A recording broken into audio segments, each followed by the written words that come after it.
Back. Good to see you there. Yeah. I normally play tennis on Tuesday mornings. Oh, And this is my tennis people were like, "Hey, are you coming?" And they gave me a call. And I'm like, oh "No, I'm wow. not coming today." Which is good. My knee needs a break. So sorry that you have to miss this one. Oh no, I love tennis, but I'm happy to very happy and to be here. How's Oklahoma? How long have you been in Oklahoma? Drama is great. Yeah. I joined the faculty 2023. Yeah, Wow. So just in the middle, at least yeah, it was it's after after COVID. COVID, Yeah, right? So it was, it's yeah, that,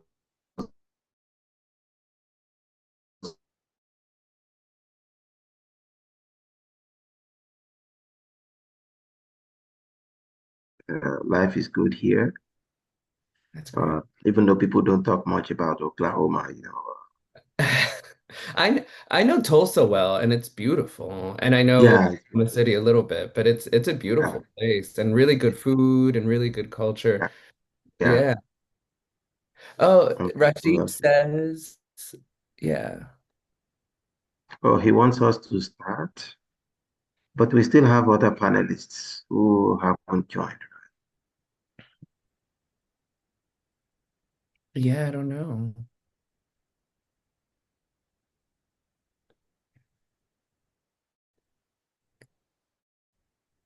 We could ask him. Yes.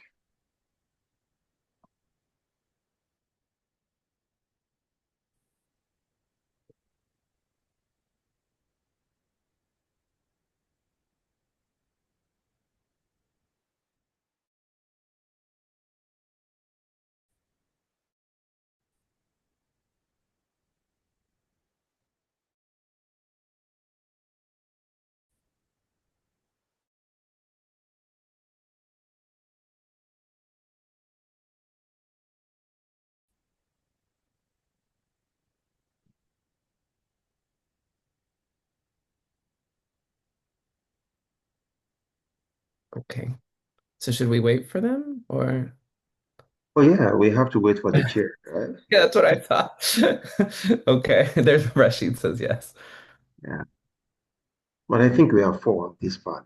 I thought so too, but it's possible that there was a cancellation or something. I don't know. Maybe.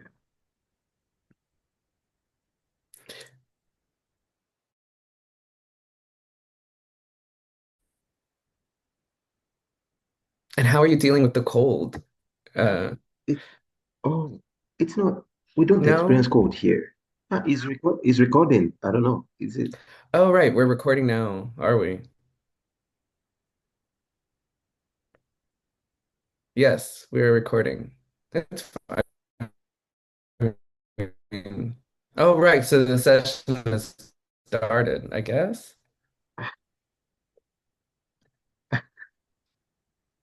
I'm Okay. confused. I'm We not have to sure. wait for the chair.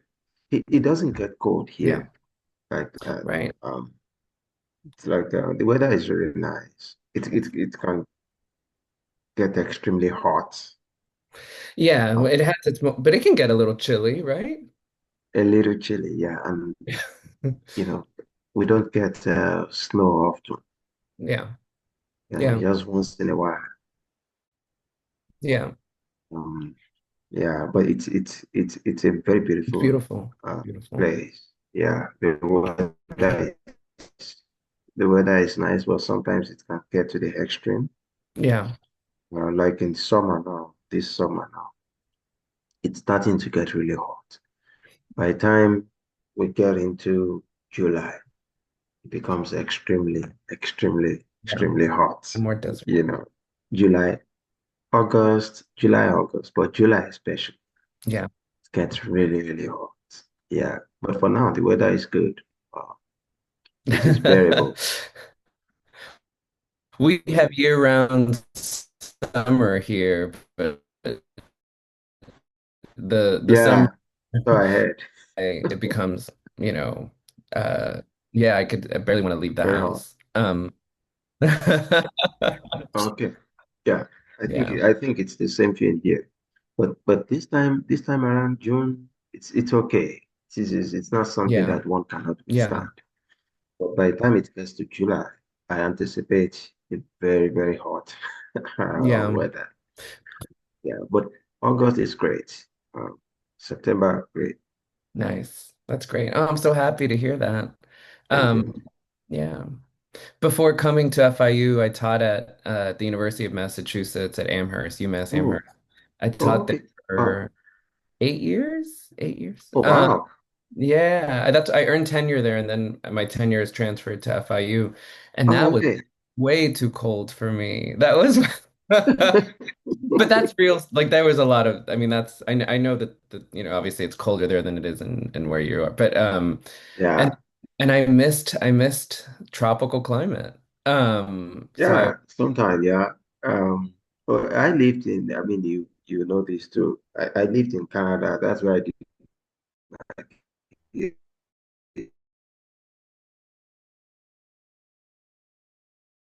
yeah. lived in Saskatoon, which is a very, very cold place to. Right. Yeah. So when we got here, it was like being in a different place at the same time. Yeah. But with time, we adjusted.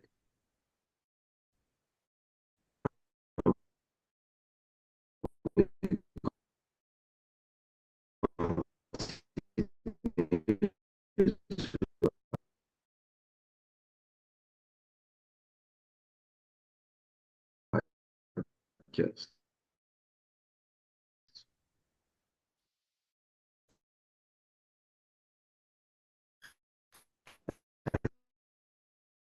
I think it's even raining out there now. That's Yeah, awesome. so That's it gets really, really cold. So, right. Then try yeah. to adapt Yeah, that. because Yeah, when I yeah, moved to yeah. when I moved to FIU, it was 2019. Ah, But I already knew the city because I was born and raised here, so I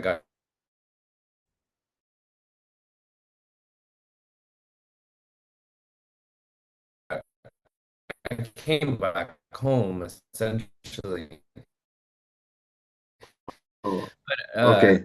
if I didn't know the city and if I didn't know my college,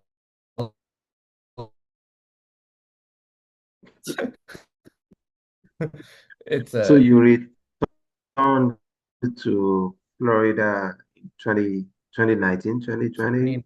2019. Yeah. Okay. So Wow. then the fall was, we had a full fall, and then by the spring, the shutdown Wow. happened. So it was I got to know my colleagues for 4 or 5 months, and then we all went to Zoom, and that's different. It's a little, the transition was Yeah, interesting that way. But then, then everything went back to, and at least in Florida, went back to yeah. normal quickly and but that first part was like, I don't know, I don't know folks and I want to get to know them and like when you coffee. So those things didn't Yeah. happen as much as I wanted to at first, but then Hello, hello. Where's the oh, mic? hi Rashid. Hi, this is Abosede Oh, George. hi. Hello, Hello, hello. hello, Prof. So we're Good to going see to start you. our Nice to have panel. you here. Yeah, it's nice to be here. It took a while to find the room, but we are all here now. Okay, Yes, yes. wonderful, wonderful. Okay, so sounds like we've already gotten started a little bit. Let me just start with the introductions. The full panel here. I see um, Dr. Capo, and I see um, Dr. Bello, but we're looking for Akinwale. Are they here? Oh, sorry. Right. Okay, this panel is about graduate school applications and experience in North America, perspectives from graduate faculty. And we have on this panel Dr. Professor Tolulope Akinwole from University of British Columbia in Canada, and Dr. Taiwo Bello from Oklahoma State University in Oklahoma, and Dr. Julio Capo Jr. from our Secretariat institution, Sorda International University. In the interest of accessibility, maybe let's start with Professor Akinwole, who is in the room, and you can make your opening remarks about graduate applications to a place like British Columbia or to Canada. Okay, and hi everyone. Good to see you. I hope it's not sort of an insult that I sit with my back to you. So I'll stand this only for the moment. I think I have to start by saying that I haven't belonged at the University of British Columbia. I started there only last year. So that I may not be the right person to tell you what to get into UBC or an institution in Canada. But I was once a graduate in Nigeria who applied and gained admission to a university in the US. I got my PhD from the University of Wisconsin, and I could speak a bit to that. Because there isn't much difference in the way that Canada organizes its graduate application system and the way that the US does its. So that said, I can also give questions later on if you want to. Oh yeah, sure. I am more keen about contributing to the conversation on what you do when you're in the program, preparing for the conference itself. But here is where to start. I think it's the first step to take is that which you have taken by being in this room. Finding information, what to do in terms of applying. And that's one. What do I notice when students want to apply to the US send their statements of purpose, for example, to me to help me and give feedback, or when you talk to me about wanting to do graduate studies in North America. I think the one thing that comes across is that many are not clear about what they would like to, why they want to do a PhD or a master's degree. What is the research project? I do not think that the professors will be writing to expect you to have well-formed a well-formed idea for your research, for your graduate research. But at least they want you to speak very clearly to your objective, to what is driving you. You should have some rudimentary questions. For example, most professors would appreciate it if you would reach out in a well-written email, letting them know you'd like to apply to their school, letting them know why you're reaching out to them, what in their work inspires you, or what part of the way that you're thinking about the graduate research, what about graduate research you're thinking about, speaks to the kind of research that they do. I think that is ground zero of beginning this process of talking to professors, or even conceptualizing for yourself what you want to do. One piece of advice that I got and I have used over and over to the point of brainstorming the title for my dissertation is to write a concept paper. a 500 word document, 500 word essay about what you'd like to do your graduate research on, what questions you might want to ask in the course of the graduate research. Have that and share it with some of your professors here. Let them read, let them critique, share with some of your peers, and see what ideas could come up with that. And what you will have is some kind of document that you can infuse in the code emails you send to professors in the schools in the seat that you'd like to do your program. And I think that'll be the proximate statement. It's that moment where you're beginning to conceptualize your graduate research. And I am happy to answer more questions as they come as we proceed in this conversation. Thank you. Okay, thank you so much. I'm going to ask Professor Bello and Professor Capel to take 5 minutes of opening. And I want to ask you to also focus maybe on what is the normal process of applying to your PhD program? We know things are in flux, but what is the normal process of applying to your PhD program? We'll start with Professor Bello and then Capel in alphabetical order. All right, thank you very much,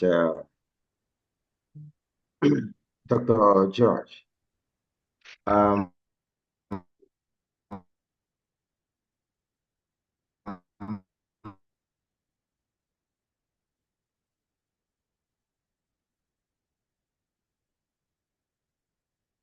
to apply to our own graduate program at Oklahoma State University,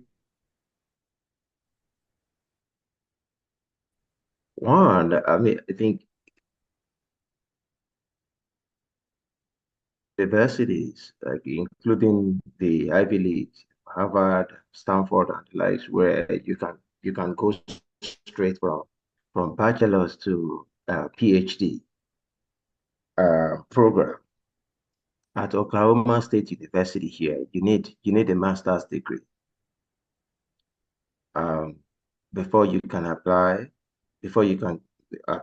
to a PhD program here. You need a master's degree, which means that you cannot jump from bachelor's to PhD program. That's one thing that people who are trying to or who might be interested in applying to Oklahoma State University should bear in mind. And what are the processes? First, it's important that one starts very early. You are expected to reach out to a faculty member in the department of your interest. Um, start conversation around what you want to do and why this interests you. And as I speak now, I would say towards the next admission cycle, I have received not less than 7 proposals from Nigerians across the world, wanting to apply to our program here.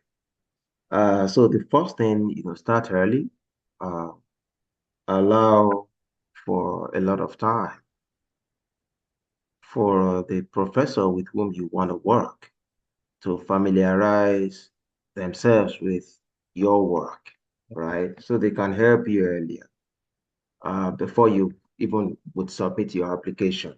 A lot of applicants forget that as lecturers, as professors, we also have our own life. We also have a lot of things that we are dealing with, especially some of us who are still junior professors, right? We have a tenure that we are pursuing, and we have other teaching and research and service obligations.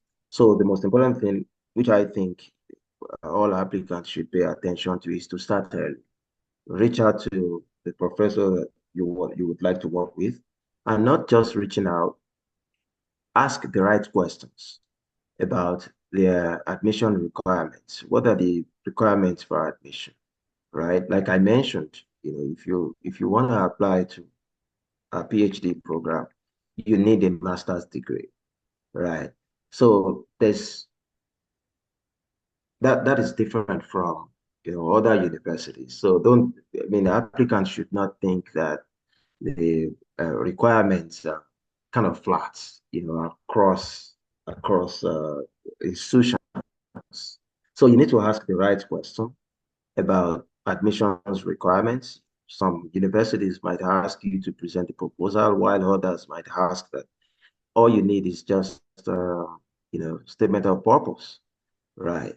And sometimes our applicants don't get it right. Of course, it's just like us too. Professors, when we write papers, we don't get it right at once, right? You have to keep Yes. revising and revising and revising. So um, they should. Hello, is anyone? Yes, Yes. 2 minutes. Oh, 2 more minutes.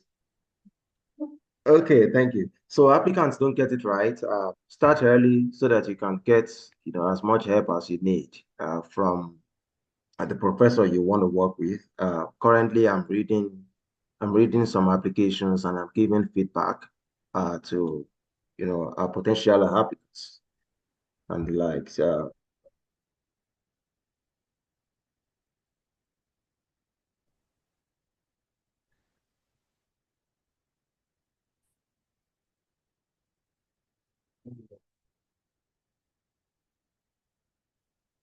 and also if you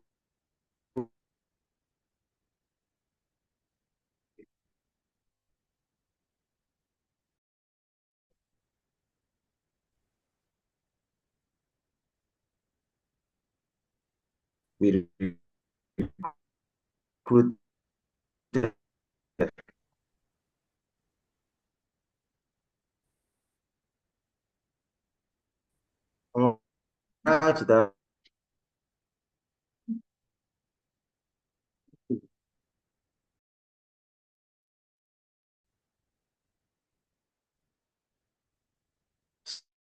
So we agree that this is a very,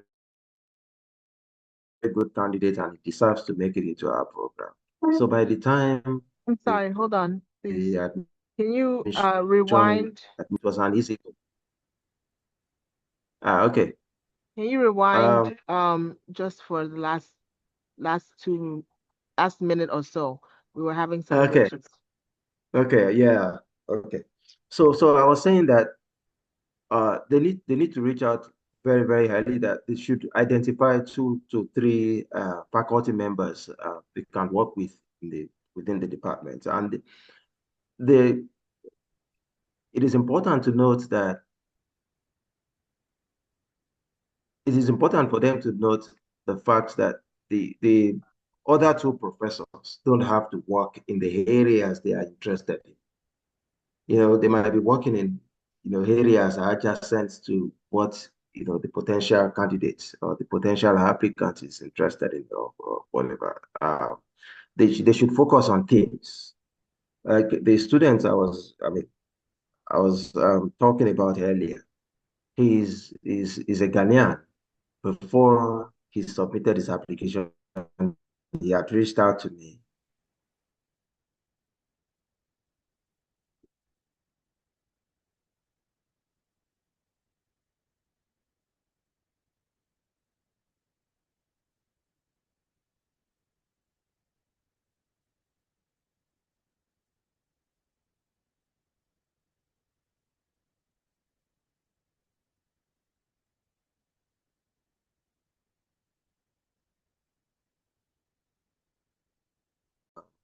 Actually, earlier. I think I've said a lot. And also, what are the application requirements? SOP, statement of results, sorry, statement of purpose, CV, um, you know, application fee, transcript. Get your transcript as early as time to apply, especially if you apply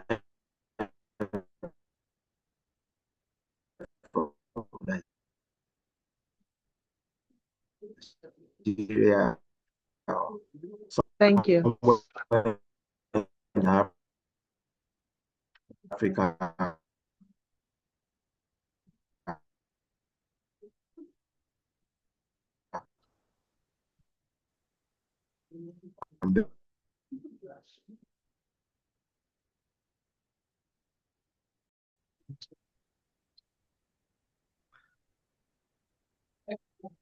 Okay. Thank you so much, Dr. Bello.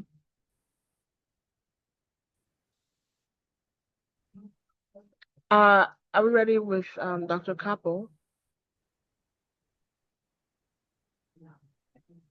Same question, if you can hear me. What is the normal process? Yes. Can you hear me? Yes, we can hear you fine. Okay. Okay. So what's the normal? Well, I just want to begin by saying uh, uh,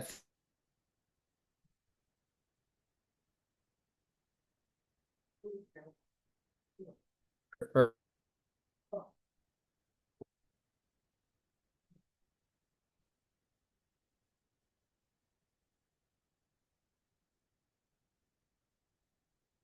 students. So I'm going to speak here, as I always do, very frankly, about what I see as the most pressing concerns and the big questions I think students should be asking when they're applying. Uh, and I should also just note that just as as brief introduction,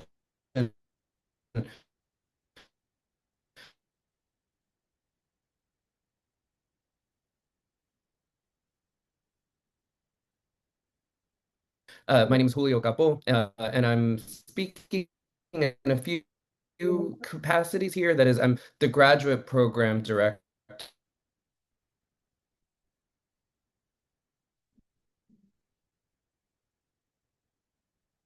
at the University of Massachusetts Amherst, UMass Amherst.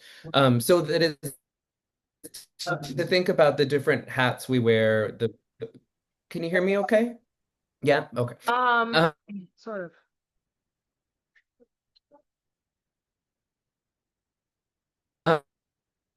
uh,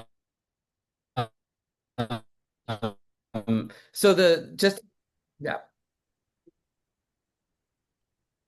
yeah. But please go ahead.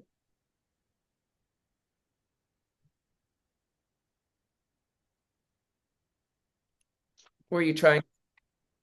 Oh, okay. Were you able to hear me before, or I'm assuming so. We heard most of it. Okay, There was, please go ahead. okay. Thank you. And thanks again for having us. So I'm going to give some practical advice. Like my colleague, Dr. Balo, noted earlier, that was really excellent advice. Of course, that is to more than one person reach out to the advisor. One person does not a committee make, right? So you have to think about, and a lot of things can happen. So one of the most important things to do is to make sure you research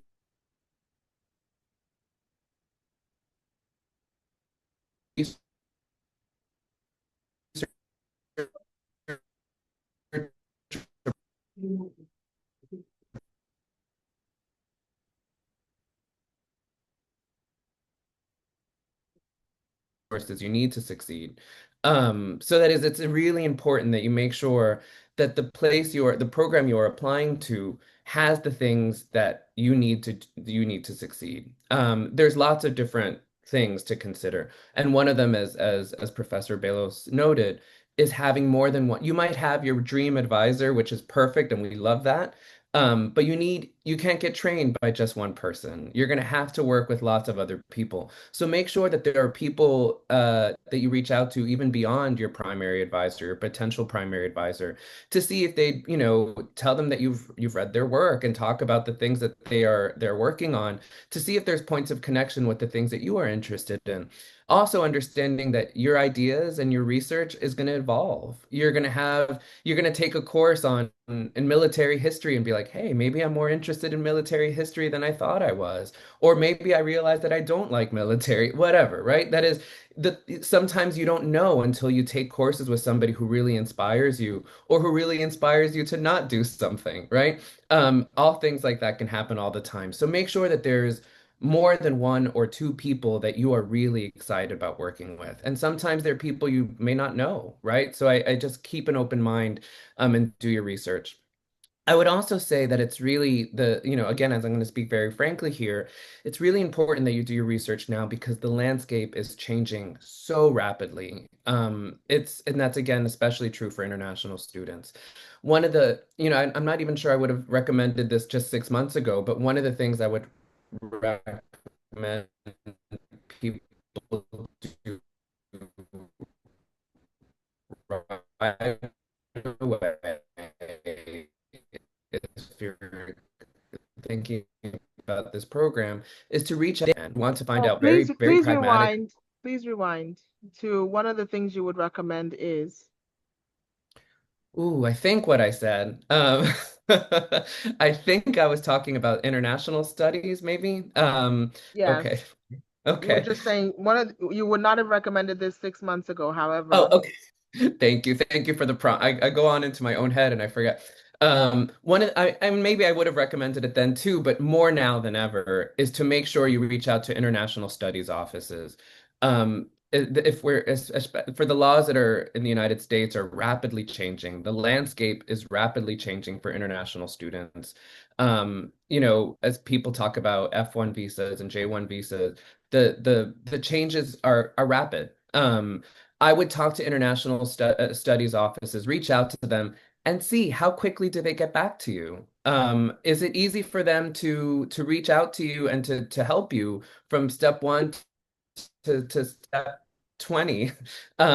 See if there's a kind of repertoire there that you're able to establish because you have questions, and you're going to have questions. There's no way at this point that you're not going to have questions. Those are reasonable things to have, and you want to make sure that they have the resources to support you. This is really, really important. You could ask questions like, can I have another job beyond my graduate assistantship? How is that going to be, allocated as part of my graduate assistantship? Do I have to, what does making an appointment look like? And that's rapidly changing. The very basic step one, step two, step three stuff is increasingly becoming more difficult. So I would just really implore you to make sure that you do your research, but also make sure that they have the resources to assist you. So reach out to your international studies office. Of course, also reach out to your department. Like as a graduate program director, I get those kinds of questions all the time. They're often questions I can't answer, but I'll tell you who can help answer it to you, right? That is, there's ask. If you don't know something, you are not the only one. That's perfectly understandable, perfectly reasonable. Ask questions because again, your happiness is really, really important, and your very day-to-day lives are impacted by all these changes. okay. I can go over some of the. Oh, go ahead. Oh, I was just gonna say, yeah, maybe just one more minute. Okay, I'll be. So I know we'll have time for Q&A, so I'll just wrap up by saying, um, the regular requirements, uh, those are always listed on the website. So if you have,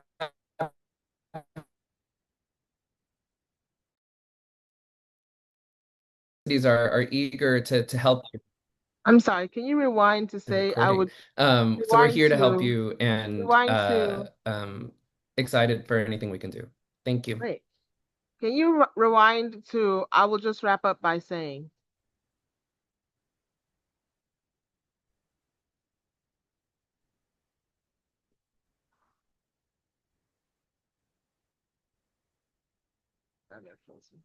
Okay. Okay, the next question.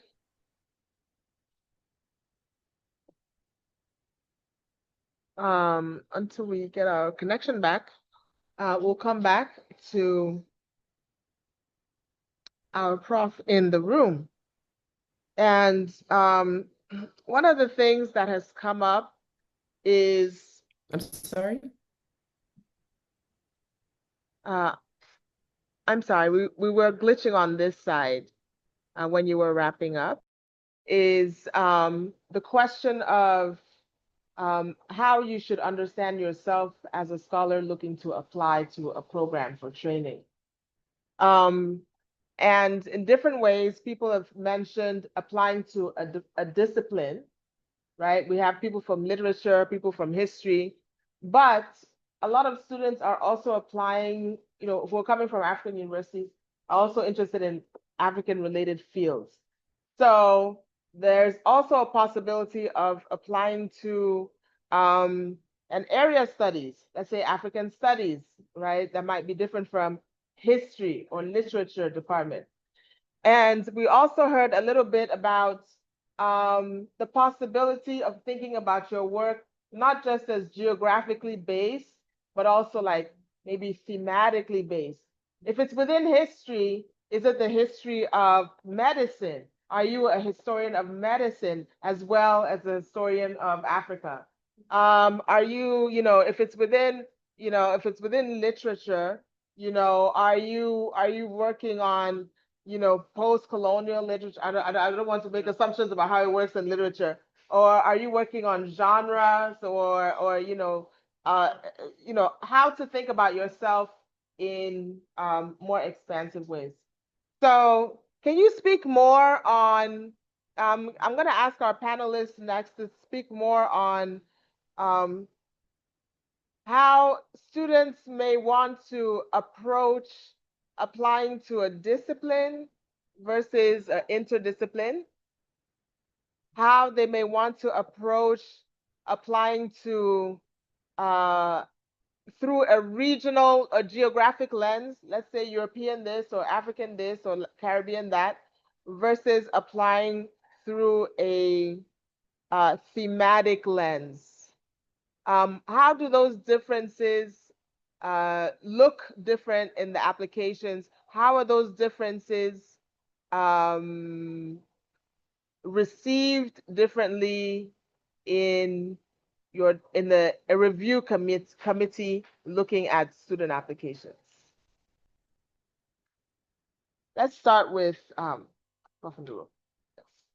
I think the first thing you want to do in answering this kind of question is looking through the faculty in the department and seeing what they teach, what they research. Because at the point of review, one of the things they're asking themselves also is whether or not you'll be a good fit for the department or not. What does it mean to be a good fit? Great question. So whether there will be a professor in the department to supervise your work, whose research is tangential to your research.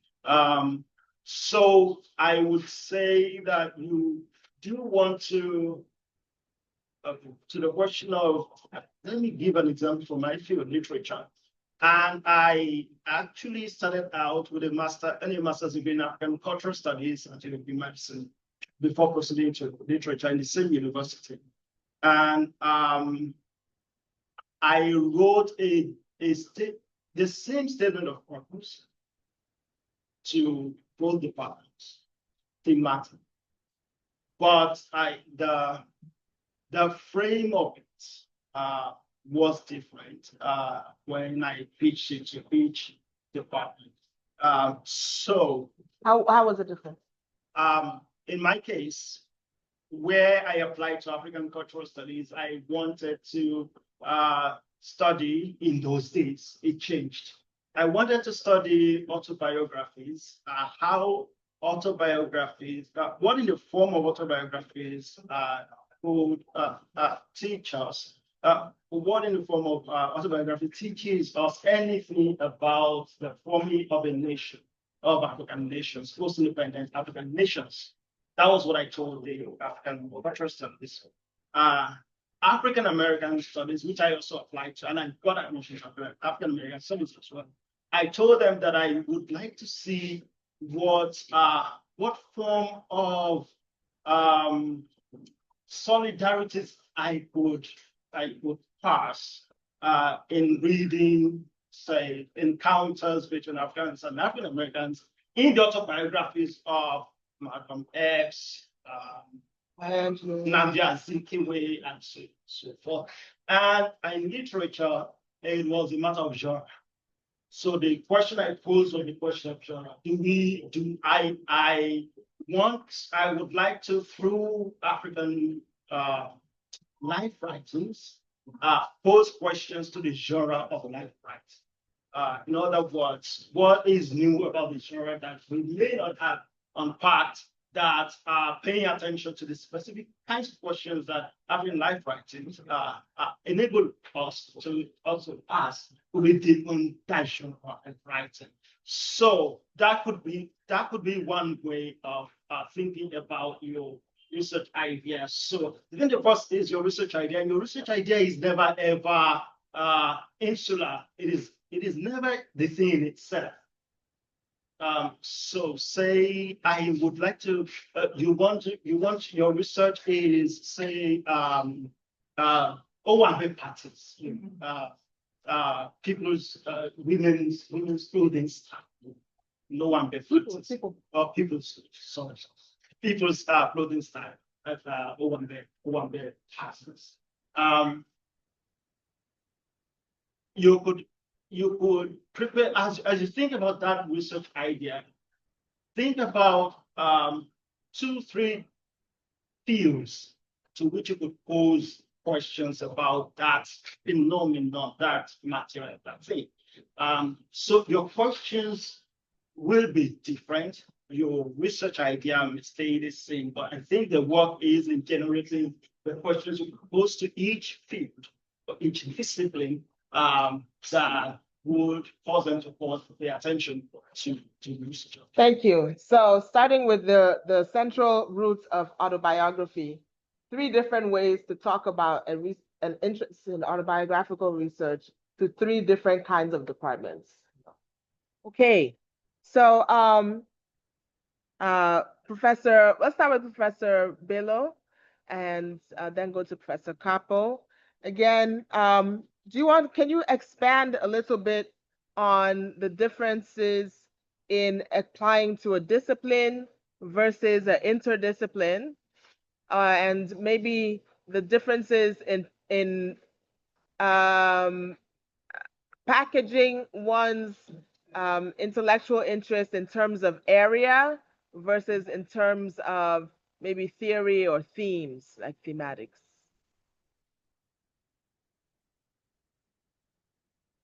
And maybe even how do these differences look from the standpoint of review committees? Okay, thank you very much, Dr. George. I think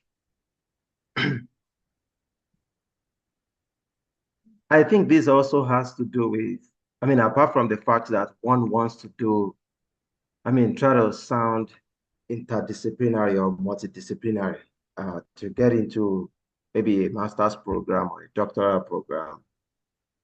I also see it as a way of thinking forward as to what happens after you graduate, right?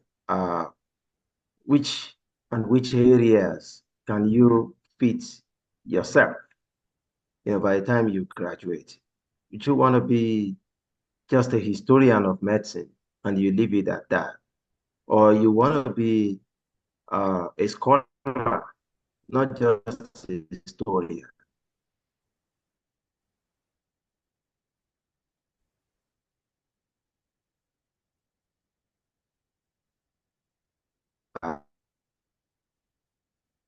You want to be able to fit into the realm of African studies. I think I can give an example from my own experience. Okay, thank you. The very first master's degree that I obtained was in the field of international history and politics. But then I was attached to, strictly to the Department of International History at the Geneva Graduate Institute in Switzerland. I did a degree in international history, but politics was like a minor field for me. So after obtaining my degree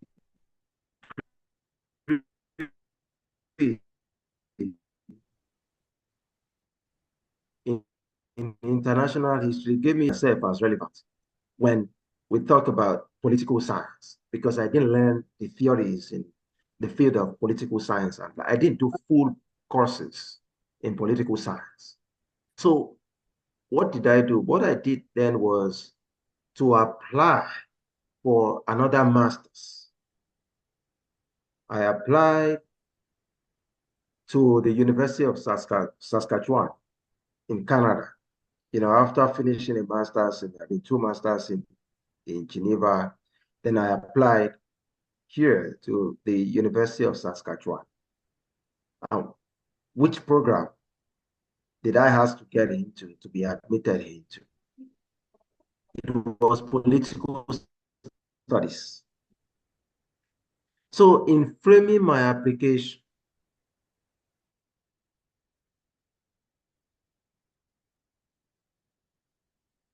knowledge is hard.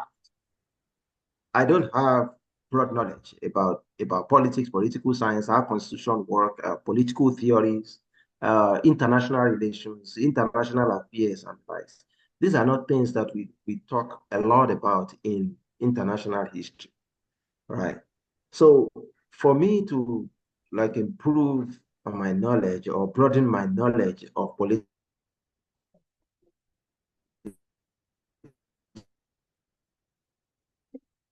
science, of politics, I I told them that, look, I'm interested in conflicts, peace building, amongst other things. So I was able to prove to the admission committee that, look, I'm knowledgeable in this field, but I don't know much in this field. But this field would also impact or inform this very field where I'm knowledgeable in. So if you give me an opportunity, I would be able to bring both together and become a better scholar. So that way, they were able to, they admitted me into the program, and also for my doctoral program as well. Right. When I was applying, after finishing my master's in political science, I also had to convince the committee, the the application review committee, that, look, I'm transitioning from political science to history. I've got a background in history, but I've also got a background in political science. So I'm bringing these two fields together to bear on this new field that I'm applying to. And they got me into it. I did, even what I did for my PhD is not what I'd ever done before, right? I worked on gender. I worked on gender or war, women in the Nigerian Civil War, which is different from what I've been doing prior to the time that I was applying to the University of Toronto. So the point here is that uh, just think about the what thinking interdisciplinary or transdisciplinary or multidisciplinary would do for you, in terms, not only in terms of getting into the program you're applying to, but what it would do for you going forward. Thank you. Thank Would you. you apply going forward as a historian of just a historian of military history, whatever, or someone who can do a whole lot of things, by thinking in that way. Thank you very much. Thank you. I won't take any offense at just the historian. So, last but not least, Dr. Capo, and then we're going to open up for questions.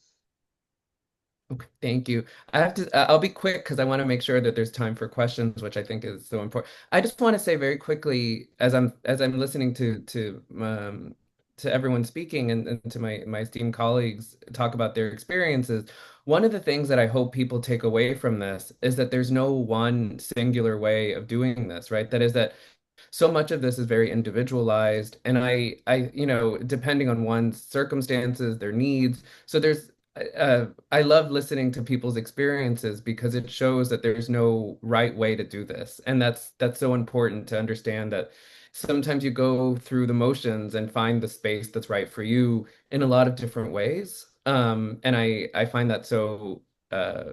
I'm grateful for that. So thank you for sharing your experiences about how we came to be where we are. I'm going to answer the question about the admissions committee, and then to me, so that is, what is an admissions committee looking for in an application? The most important thing to remember that an admissions committee is going to ask your potential advisor. They're going to share your file with them. So you should list probably more than one person, but talk about and that person should have spoken to you already. You should have reached out to them before your admission to make sure that they are familiar with you and your work. That's really, really important. And then the admissions committee, more than anything, they're looking for evidence that you are going to succeed in the program. That's the most important thing. And that sounds really easy, just like one little line, but it's complicated. Like sometimes there's clear evidence, like, oh, they already have, they already have publications, they already have the language skills they need, they have a research topic, they have an advisor. You check those boxes, but there are other things that you should make sure in your statement of purpose that you are also aware of, that you understand that these are things you are thinking about. Um, the program's going to be thinking about, is there enough support for you, if they were to admit you, and for the research that you want to do. That could mean a lot of things. That could mean, do they have the kind of coursework? Do they have the expertise, the faculty, the funding, the kind of funding that would require to do international research or research in colonial archives. What does that mean? So to make sure that you make them aware that you're aware, right? That you are understanding of all these processes. Here at FIU in Miami, we have a PhD. I know we have a bias here in history, it sounds like, but of course, this could work for a lot of different, disciplines. But since I'm a historian, I'm speaking to the experiences that I have as a history. We have a PhD in history that has a concentration on the Atlantic. That is to think about Atlantic history. And what that means for geographic borders, for comparative research is really important to us as a program. And our courses reflect that. So we have, at the intersections of African history, African diaspora history, the history of the Americas, of Europe, even as we also have strengths in Asia and Eurasia. So that is, it's not, we think very regionally here as well, and think about processes and models and paradigm shifts. This kind of helps answer the area and ethnic kind of studies question. But I could say more to that, but I want to make sure we have time for questions. The other two things I want to say specifically to your question about area studies is a great one. One of the things that you should certainly check out is whether or not a PhD program also has a joint program. Here at FIU, for example, we do. Students can be admitted into the PhD program in history and also get a master's in Africa and African diaspora studies. Um, I should note that they could also get one in Asian studies. They can get one in Latin America and Caribbean studies. Um, and they can do those together. That is, you could apply to get an MA specifically in African diaspora studies, as well as a PhD in history. And those are combined programs, right? So that is, you generally do them, the coursework in about 2.5 years, 3 years, right? You would work both programs. I work with all those departments and units as the graduate program director all the time. But here's the kind of thing that sometimes people don't notice. Those application processes, even though you apply together, they're reviewed separately, right? That is, you could be admitted into one program. We have the resources to support you, but the second one does not. Often that doesn't happen. Usually we find ways to share the resources to make sure that a student is supported as best as possible. But that is the reason I mention that is to make sure if you're doing that, that you reach out to both programs and tell them, make sure you have support in both. Including a faculty advisor, the kind of understanding of the resources, the coursework, so that you're making the most of your time there, and so that they can be best equipped to help you. Um, I know I'm trying to be quick because I want to make sure we have Q&A, but there Just was a one minute. thing I'll take 20 seconds. One of the things from the last question that as I was thinking, I wish I had mentioned. It's actually back to the first question. But one kind of key advice that I really want to share with students because it's so important. And to me, it's the most useful of the kind of pragmatic things that a student can do. Ask if you can reach out to a current graduate student. I think that's really important. That is, programs again want to make sure that you are happy and well supported in the program you're in, and nobody knows more about that than a current graduate student. So I would ask, is there a graduate student organization? Is there someone I could speak to who's currently a graduate student that you could put me in touch with? Or perhaps, just what find out on, you can even find out on your own if you don't want to, but I think it's better just always to ask to feel supported. But the current graduate students know better than anyone the current challenges, the hurdles, the hiccups, and the great things too, right? That is, but you want to be, you could have a more honest conversation with someone who is currently undergoing the same experience that you're about to undergo. And I think that that's a really important resource that sometimes isn't really used. And I'll say graduate students are usually very, very happy to help because they know exactly what you're going through and the big decision ahead of you. So I would really encourage you to ask that question as well. Perfect, perfect. That's a great point. Yes. And a highly overlooked resource. Now we have 20 minutes left in this session. And since we started a bit late, I don't know if LSA will maybe give us back our 10 minutes, but we are going to now open for questions from the audience. I see a hand in the back. I see a hand in the back here. Okay, let's take both questions. Keep your questions brief, okay? And we'll take both questions and then we'll put them to our panelists, okay? Your name, please. Okay, my name is Greg. Question. Thank you everyone for this section because it's really an interesting one. So my question, I don't know, I wanted to ask two questions in a straightforward way.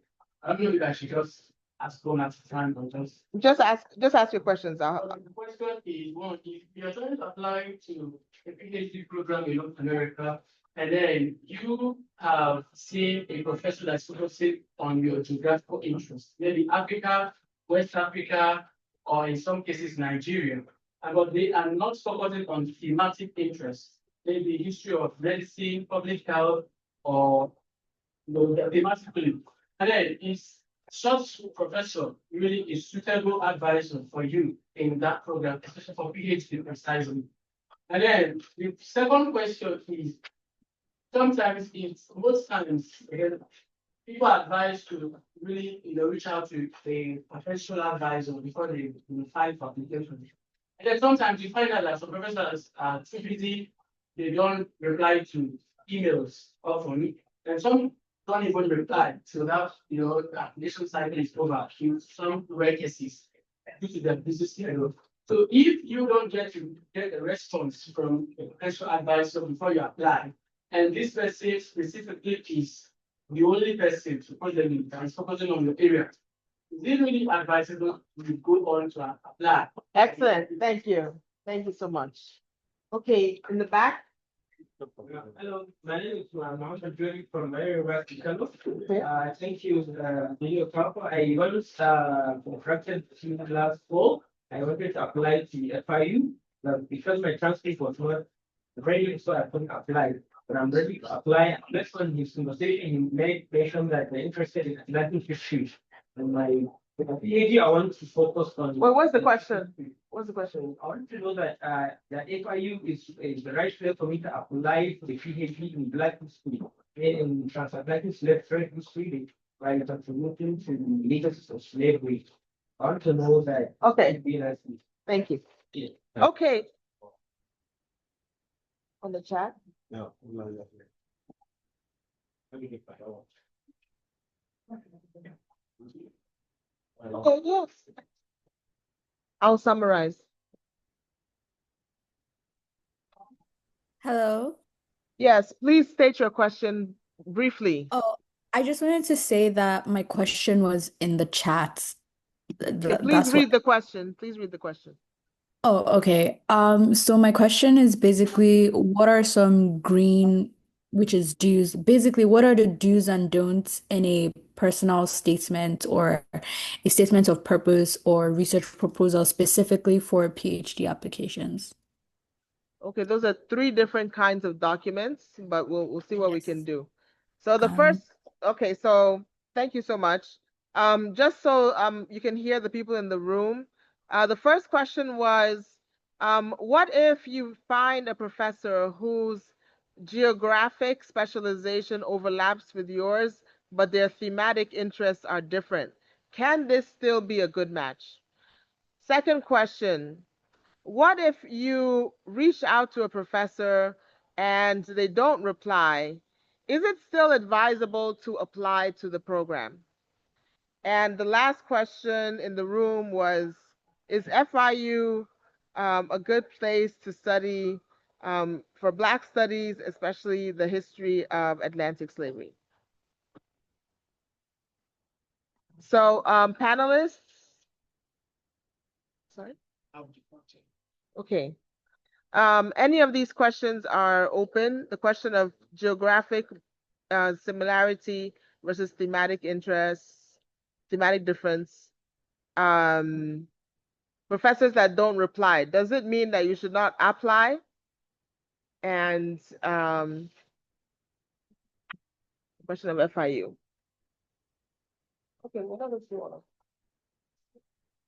So we'll come back to the next round of questions after these ones have been answered. Hey, should I go? Or Yes, please go ahead.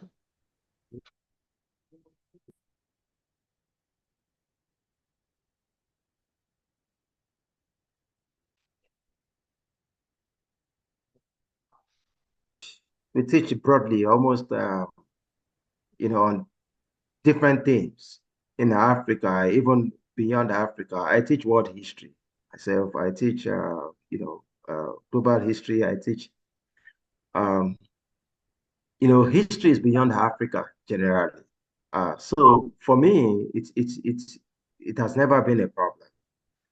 Working with people who are interested in other areas from research interest. For instance, I mean, my core research area is violence and civil war and gender. But I have received proposals from students who want to do something on the influence of the American civil rights movement on independence or decolonization struggle in Nigeria, or sorry, in Africa, for instance. Right. So that's one example of an area where I would be happy to work with students on.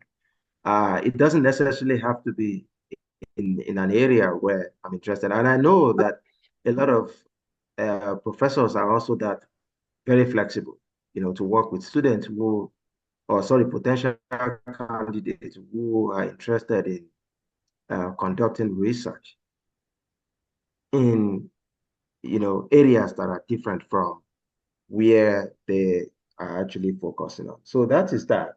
For me, it's not a problem, and I'm not sure it's a problem for the majority of the faculty that I know. If you're writing an email to someone and the person, don't rush, give the person like a week or 2 weeks, and then send a follow-up. I mentioned earlier that people are very busy. Sometimes your emails get buried in their mailboxes, right? Uh, you never know until you've sent that follow-up email, reminding them about, the earlier email that you've sent. and you don't get feedback, then you give up and then, just go ahead and apply. And whether the person responds or not, if your application is strong, if what you're presenting happens to be competitive, the committee, I mean, the admission committee in that department would forward your application to that person that you are interested in working with. So go ahead and apply, but try to send a follow-up email at least once before you give up on that person, because people are busy, they are doing all sorts of things and likes. And what are the do's and don'ts? I mean, I'm not going to speak for FIU, but I know that FIU has strong strength in, transatlantic slave trade, and that is it. But what are the do's and don'ts in uh, an SOP? If you are writing an SOP, make sure that your language is straightforward. Make sure that you are clear about your research interest. What do you want to do? Which experience have you had in this area? If you've never had any experience in this area, why do you think this is important for you? You don't have the experience. Do not lie in your SOP, because if you do, by the time you get into the program, they would review your application and realize that you've actually told some lies. So be plain, be clear. Oh, I don't have much experience in this, but I believe that your faculty or your faculty members or the person that I want to work with can help me to become, a skilled person, or, an expert in this area. Talk about the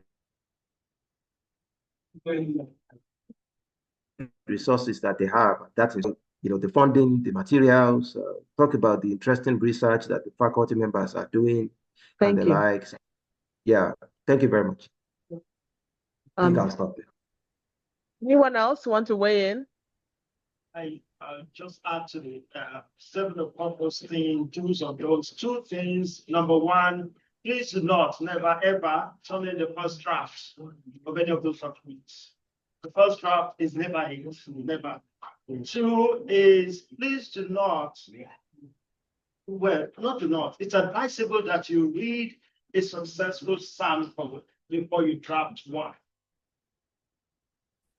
Which goes back to the advice about seeking out graduate students who successfully applied to the program, asking them to share their sample documents with you. Some of them are very happy to do so. Read and draft your own. And when you are done drafting it, it is not your magnum opus. It is not a masterpiece. No matter how well written it is, do not send it back. Have people read it for you and critique it and ask you questions, so you can sharpen your writing and the document. Thank you. Any other contributions to these questions? I'll be brief. There were a lot of questions, but I'll be brief. And this is really great advice. I love this conversation. It's so practical and so important. The answer to the first two questions, I think, is largely the same. That is it a match if there's a slightly different emphasis on I think the answer is that's up to you and it's up to the advisor. But in general, I would say yes. Every graduate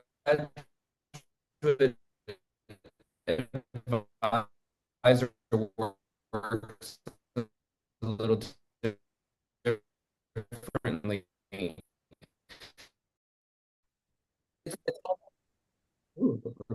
It's all over. It's like somebody's coming from every side.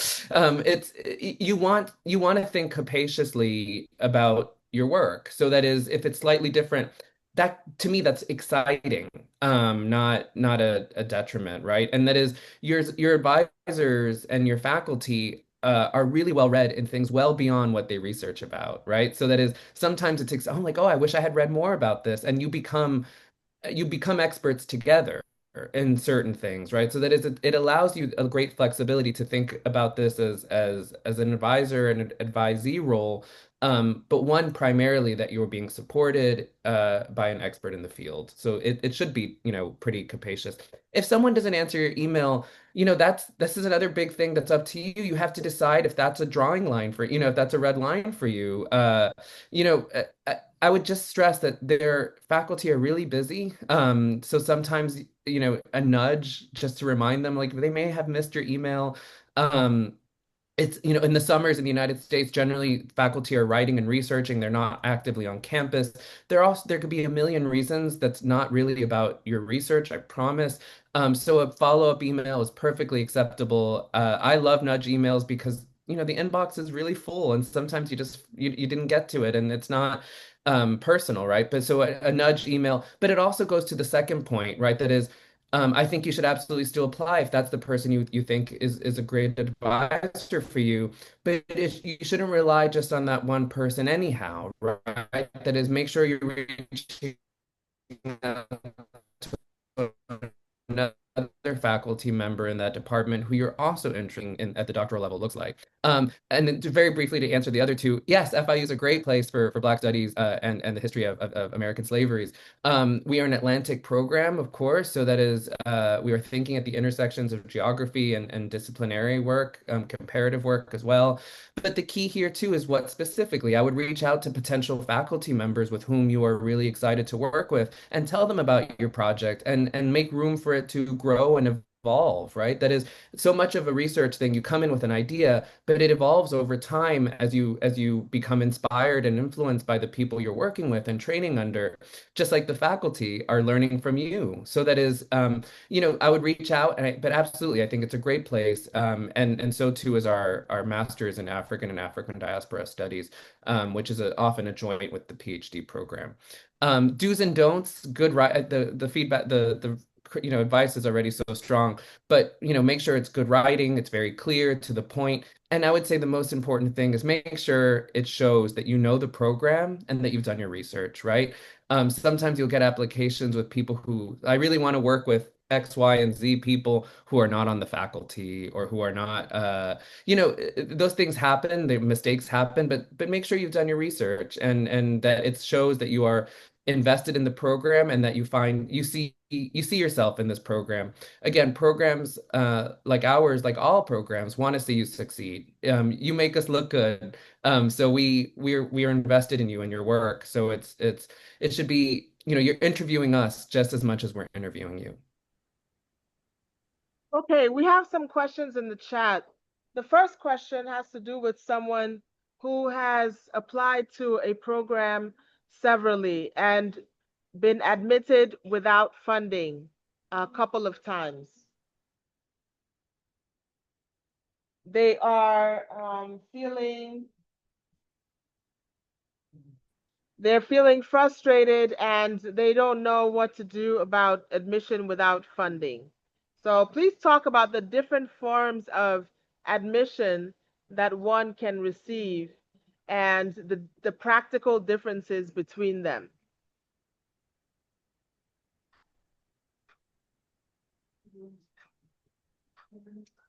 The last question is, can having a PhD, can having a Nigerian PhD already work against you applying to a university in North America? Those are the two questions. What are the different forms of admission that one can receive? And what are the practical differences between them to be aware of? And then can having a PhD from Nigeria already be a impediment to getting a PhD in North America or at your institution? I know different schools have different rules. Shall we start on screen and then come back to the room? Okay, let's. I, oh, Let's start with the last speaker, Mr. Capo. I think I will answer the second question and I'll leave the first question to my colleagues in here. going to the second question, I know someone who actually got impacted by that recently. That person had a PhD already, from a university in Nigeria, and then he got into another university in the US, but unfortunately, the person had to return to Nigeria. Yeah, because that university does not, allow someone who has obtained a PhD to, get a second PhD from them. Right. So that is one. So my advice is that if you got a PhD already, from an institution in Nigeria or Africa, somewhere, do your research very well. If you are applying to private institutions in the United States, they may not they may not approve of that. They may not want you to, get a second PhD, because if you're going to do that, it means you are going to deprive some other people who have the potential, right, access to also get a PhD, Thank right? you. But of some state universities, some uh, federal universities will give room for that. Uh, if the US is not the only option, then that person can try Canada. I don't think institutions in Canada have such restrictions, but I know in the US, do your research very well to make sure that you can apply with a PhD. Okay, we're running low on time. So we're going to take an extra 5 minutes for the panel, so that we can hear from our speakers.